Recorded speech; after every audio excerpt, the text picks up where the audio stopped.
wafanya nini hapo baba? Kutoka asubuhi mpaka saa hizi wafanya nini? Mimi nataka ukaondoke hapo ukatafute kazi basi. Wewe walalala hapa asubuhi saa 6 jioni uko tu hapa kwangu. Mimi sikutaki, amka uende ukatafute vibarua ama ulete mjukuu.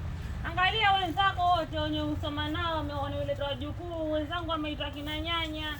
Wajigeuzapo, utaniletea lini mjukuu mwanangu? Amka, mimi sitaki wajilegeza hapa ni Mombasa. Ufanya mambo venye inafaa, uamke ukatafute kazi, hata kama ni vibara vya kujenga, ujenge huko. Mimi sitaki kukuona hapa, unanisikia vizuri?